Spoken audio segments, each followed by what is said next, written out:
Hello, all aspiring artists out there.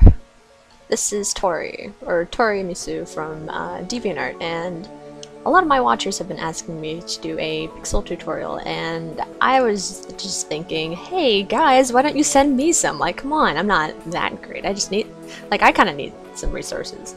Anyways, there wasn't really anything that I couldn't find just from searching, except for maybe more of a instructional thing, more of a one-on-one, like a video on something simpler. Like, I found some pretty good resources on YouTube, but it wasn't a very large or varied selection, so I guess I'll start doing these speed sprite videos. Yeah, speed sprite, I made that up. I'm sure somebody else did before. But yeah, I'll be uploading these videos now, and hopefully these help you. Okay, time to get started.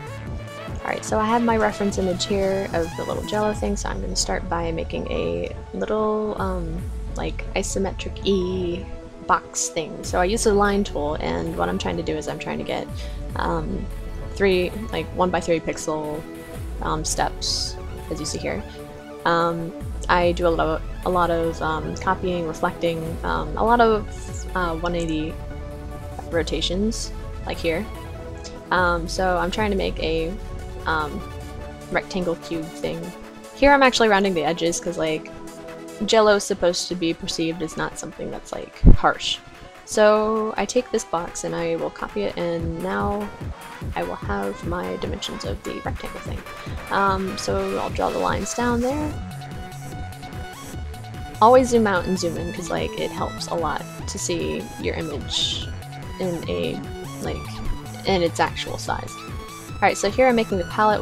What I really do is I kind of go for, like, the darkers to be slightly desaturated and slightly more towards whatever color is darker compared to the color I want. So with the oranges, darker colors would be red, and lighter colors would be more yellowish.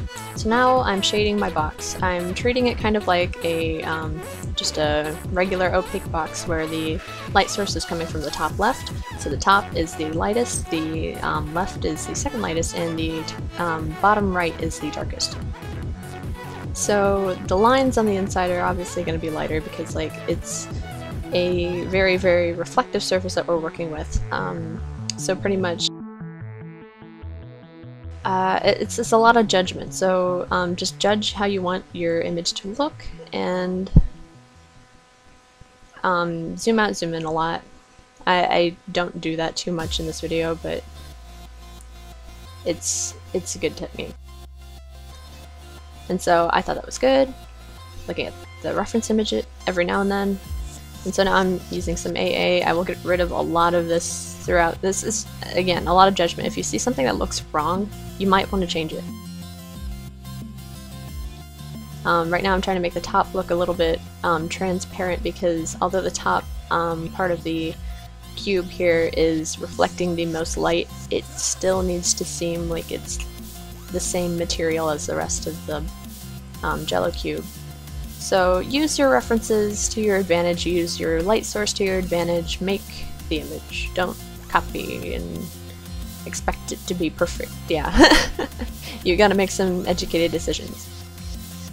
So now I'm making a little highlight here, and I'm only using yellow, really. I didn't really change the lightness from the lightest color I have, and I'm just adding some reflected light here, as if, like, the light were bouncing off the other side of the cube here, like from the ground up.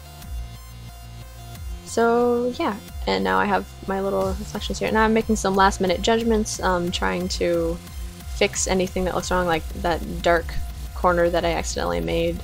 Like, if you zoom out and zoom in, you'll see a lot of things that you don't really see when you're zoomed in all the way. Okay, so now I have my finalized cube thing, so I'm gonna copy it and just make 2 of them, because, you know, you might want to keep the base, who knows. And so now I'm gonna make the little garnish that's on top. Now for this part, obviously, since it's not the the center, like, focus of the little pixel piece itself, I'm going to keep it kind of simple, and that's okay, because like with things that are smaller, things that shouldn't really be focused on a lot, you can make it really simple. Because like, especially for like leaves and garnishes, I usually only use one color. Like I never even choose to shade it because it doesn't really need it. Working with this, I'm just using about like 3 colors for each thing. I think that just the strawberry, just because it has seeds and stuff. And so here's a little, I think it was a peach thing. Yeah. See, just like little blocks of color. It doesn't really matter because like it's the jello that you're focusing on. It's the texture of that object that you are going to focus on. So I'm gonna get the little leaves in here. Alright, so I had a little transparency issue with this, so what I did was I took the bucket tool and I right clicked it so that it would pretty much fill white again, and then I selected it again and it was fine. Paint kind of derps up with this every now and then. It's like whenever I'm using the pencil tool with white. It's like I hardly ever use the eraser. So now I'm just making a little reflection of it. What I do is I take the color of the jello and then I move it towards the color of the garnish and make a little reflection under it. And now I'm making the shadow that's at the bottom using a little bit of AA here. So yeah, I don't want to make it too noticeable, but like you want to make it not a ghost object, and because jello's like transparent, it has a lot of reflected light, you definitely want to include that. But I'm a little bit of a sucker for detail. So yeah, now I'll be uploading more of these as I said before, and I hope this helped you because there are a lot of resources out there. Like I couldn't find anything that I wasn't looking for according to like different things I've been asked for. So if you find another resource out there, like on DeviantArt or on YouTube or anywhere, like just use it to your advantage.